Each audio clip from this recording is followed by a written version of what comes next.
नमस्कार। ओम शांति। एक बहुत धनी व्यक्ति ने बहुत सुंदर मंदिर का निर्माण किया। मंदिर का निर्माण किया और बहुत अच्छे कोई पंडित की तलाश थी, जिन्हें भी पता चलता, जो ब्राह्मण थे, पुजारी थे, वो उनके पास आते कि हमें रख लीजिए। वो देखकर कुछ दक्षिणा देकर कहते कि ठीक है, मैं बताऊंगा। कई लोग आते गए, जाते रहे, लेकिन उन सेठ जी ने किसी भी व्यक्ति को पंडित नहीं रखा।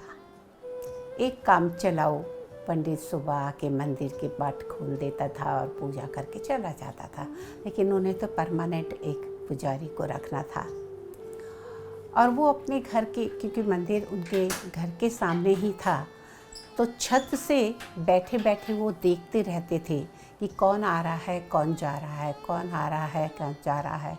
इस तरह काफ़ी दिन बीत गए, करीब 2 महीने 3 महीने बीत गए और कई पंडित आकर लौट भी गए, लेकिन उन सेठ जी को कोई भी पसंद नहीं आया। एक दिन शाम को एक व्यक्ति दर्शन करने करीब था, एकदम मजदूर टाइप का, फटे से कपड़े पहने थे और मंदिर में जा रहा था। तो रास्ते में उसने देखा कि उसके पैर में कुछ लगा।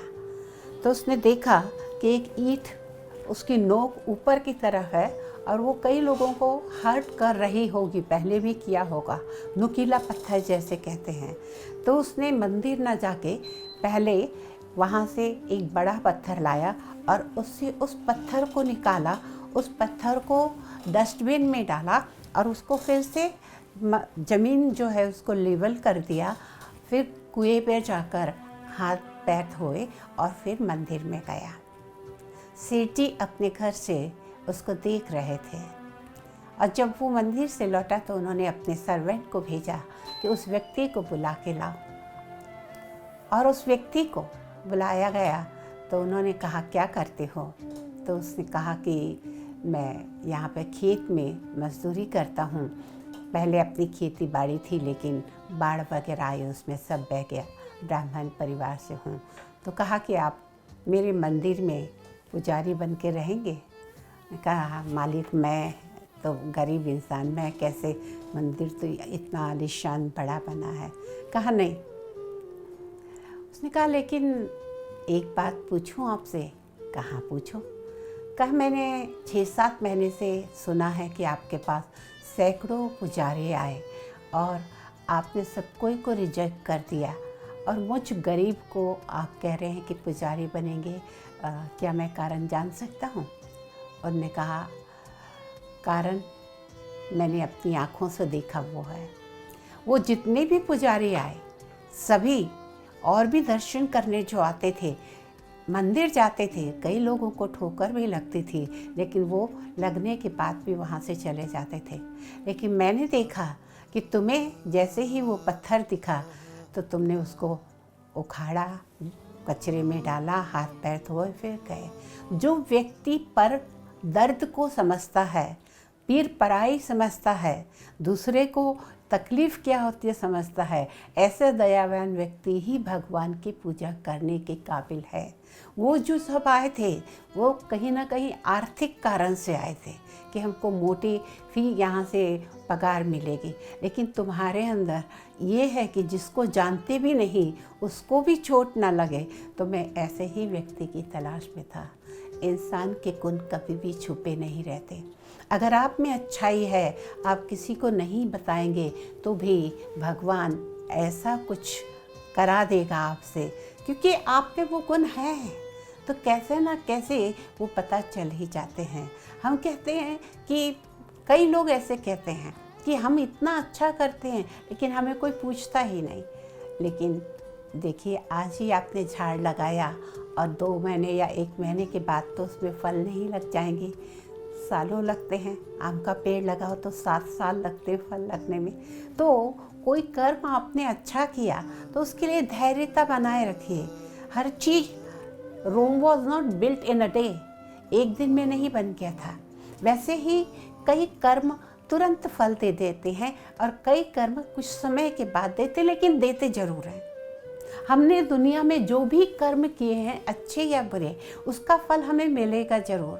तो कोशिश करें कि क्यों ना, भले कोई नहीं देख रहा है, नहीं देख रहा, लेकिन भगवान देख रहा है, उसके रजिस्टर में नोट हो गया।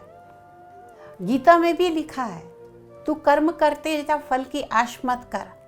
तुम नहीं भी चाहोगे तो तुम्हारे कर्म का फल तुम्हें लेना ही पड़ेगा। एक भगवान के अलावा इस दुनिया में कोई भी ऐसा नहीं जो कार्य करे उसका फल उसे ना मिले, क्योंकि हर इंसान कोई भी कार्य अच्छे भी करता है तो चलो कोई चीज़ मिलेगी नहीं, तारीफ के लिए तो करता है, प्रशंसा के लिए तो करता है, तो वो भी उसको मिल जाती है। और ये तो एक ऐसी चीज़ है कि गुण छुपाए नहीं छुपता। तो हम यही कहेंगे कि आप बहुत समय से देख रहे हैं हमारा ये प्रोग्राम, और हमारा लक्ष्य सिर्फ इंटरटेनमेंट करना नहीं है, बल्कि हर कहानी के पीछे, हर बात के पीछे आपको कहीं ना कहीं, वैसे तो सभी आप लोग दुनिया में रहते हैं, जानते हैं, सुनते हैं, लेकिन क्या पता कब कौन सी बात लग जाए और हमारे जीवन में बड़ा परिवर्तन आ जाए। तो आपसे यही कहेंगे कि अपने गुणों को बढ़ाते चाहिए। जब हम इस दुनिया से जाएंगे तो ना यहाँ से पैसा जाएगा, ना सोना, ना चांदी, ना हीरे, ना मोती, ना आपका बंगला, ना आपका बैंक बैलेंस, कुछ नहीं जाएगा। आपके साथ सिर्फ आपके श्रेष्ठ कर्म जाएंगे, जो आपने किसी के लिए निस्वार्थ भाव से परोपकार करने के, यानी उसका बदला नहीं चाहिए, किसी के लिए किया। जैसे उसने, पंडित ने बिना किसी स्वार्थ के वो पत्थर उखाड़ के फेंका तो उसको इतनी बड़ी चांस मिल गई। तो भगवान हर चीज़ का फल देता है।